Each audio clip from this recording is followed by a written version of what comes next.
Hello दोस्तों, स्वागत है अपना नए वीडियो में। जिसमें पिछली वीडियो में हमने 8.1 का सवाल नंबर 1 किया था। अब आज हम सवाल नंबर 2 करेंगे। तो चलिए देखते हैं सवाल में क्या है।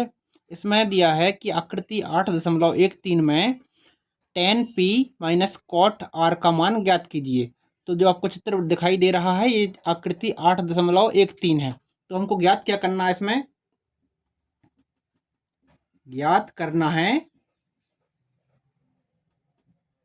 tan p minus cot r। ठीक है। तो देखिए, हमको अगर हमने बताया था कि भाई अगर हमको त्रिकोणमिति की किसी भी मान का पता लगाना है तो हमको पहले त्रिभुज की तीनों भुजाओं का पता लगाना पड़ेगा।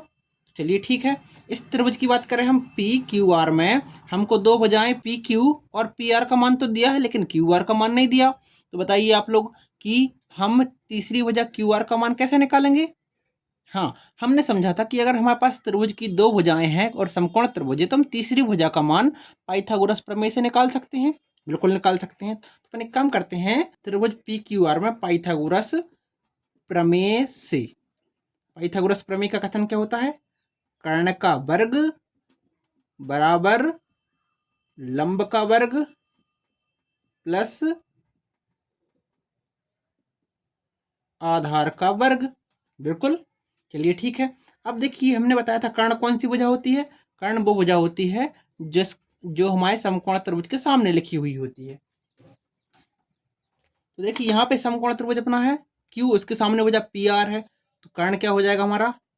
P R. तो इसका इस वर्ग कर देंगे हम, बराबर। अब लंब और आधार हम दो भुजाओं में से किसी को भी मान सकते हैं। अगर हम पी क्यू को लंब मान रहे हैं तो पी क्यू बराबर कितना हो जाएगा? लंब यानी पी क्यू का स्क्वायर हो जाएगा। तो बची हुई भुजा कौन सी? क्यू आर है। तो ये हो जाएगी आधार का मान। ठीक है। चलिए ठीक है। अब पी आर का मान कितना दिया हमको? पी आर का मान दिया है 13 सेंटीमीटर। तो पी आर की जगह लिखेंगे 13 का स्क्वायर, क्योंकि पी आर का स्क्वायर लगा है। अब पी क्यू है, पी क्यू का मान कितना हमको? 12 दिया है। तो पी क्यू बराबर यहाँ पे लिखेंगे 12, इसका स्क्वायर लगा देंगे, प्लस क्यू आर का मान तुमको नहीं दिया अभी, वो निकालना है। तो क्यू आर ही रहने देते, क्यू आर का वर्ग। ठीक है। अब 13 का जो वर्ग करेंगे तो कितना मिलेगा हमको? 169, 169। और 12 का वर्ग करेंगे तो कितना मिलेगा? 144। बिल्कुल ठीक है। प्लस क्यू आर का वर्ग। ठीक है बेटा। चलो ठीक है। अब अपन जो 144 है, हमको मान क्यू आर का निकालना है। तो क्यू आर को एक तरफ रखेंगे और जितना कुछ मान है उसको बराबर के दूसरी तरफ कर देंगे। तो देखिए 169 जब बराबर में 44 144 लिखा है तो इस तरफ आके तो माइनस का 144 हो जाएगा ये। अब बोलेंगे हाँ सर हो जाएगा। अब देखिए क्यू आर का यहाँ आ जाएगा, हमारा क्यू आर का वर्ग यहाँ के कहाँ रहेगा कि भाई 169 में से 144 जाएंगे तो कितना बचेगा? देखिए आप यहाँ पे बचेगा हमारा 25 बराबर क्यू आर का वर्ग। अब देखिए यहाँ पे वर्ग लिखा है लेकिन हमको चाहिए मान कैसा, जिससे कि हमको सर क्यू आर का मान चाहिए। तो दोनों तरफ क्या करेंगे? दोनों तरफ वर्गमूल लेने पर तो क्या हो जाएगा? वर्गमूल यहाँ पर 25 का वर्गमूल ले लेंगे, बराबर में क्यू आर लिखा है, क्यू आर के वर्ग का वर्गमूल ले लेंगे। ठीक है। देखिए दोनों तरफ वर्गमूल लेने पर क्या मिलेगा हमको? वर्गमूल 25 और इस तरफ क्यू आर का वर्गमूल। क्यू आर वर्गमूल लेने पर क्या मिलेगा? 25 का वर्गमूल और क्यू आर के वर्ग का वर्गमूल। तो वर्ग से वर्गमूल कट जाएगा हमारा। तो क्यू आर बराबर कितना मिलेगा हमको? 5 का वर्गमूल 25। तो क्यू आर बराबर हो जाएगा हमारा 5। इतनी बात आपको समझ में आई? चलिए ठीक है। यानी कि हमारी तीसरी भुजा जो थी इसका मान हमको मिल गया 5 सेंटीमीटर। अब देखिए हमारे सवाल में हमको जो कुछ भी ज्ञात करना है, इस सवाल में हमको ज्ञात करना था कि भाई tan p और माइनस कॉट r। तो हमने बताया था पहले त्रिभुज की तीनों भुजाओं के मान निकाल लेते हैं हम। तो भाई इस सवाल में हम तो निकाल लिया इतना। अब बोलो सर आगे क्या करें अपन?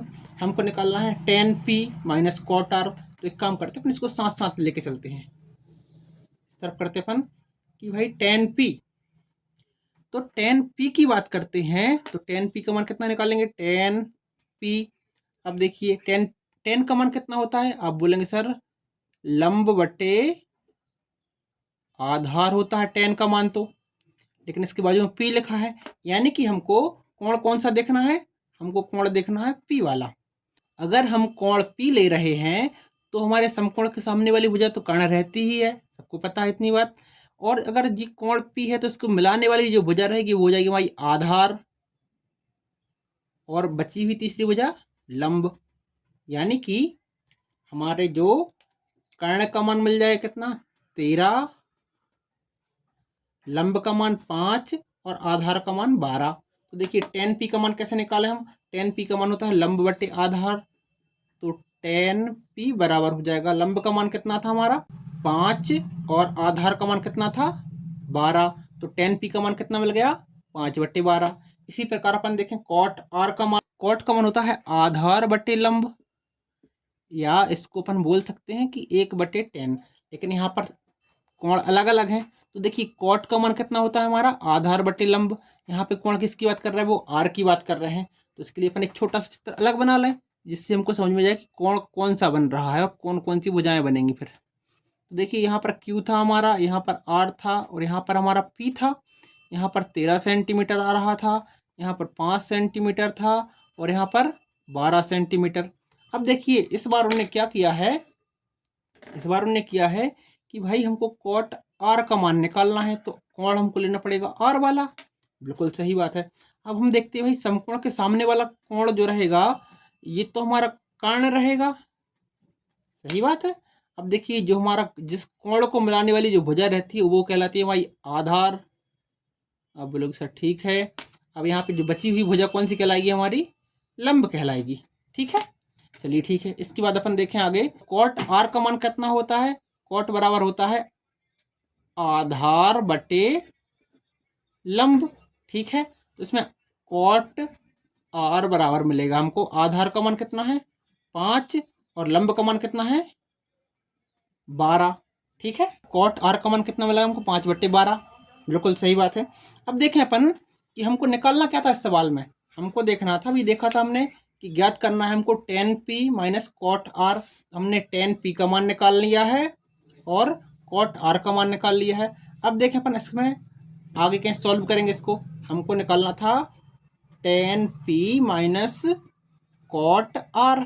तो देखिए tan P का मान कितना मिला हमको, tan P का मान मिला था 5/12 और माइनस कॉट आर का मान कितना मिला था 5/12। ये दोनों मान तो समान आ गए, यानी कि 5/12 में से 5/12 जाएंगे तो कितना मिलेगा हमको 0।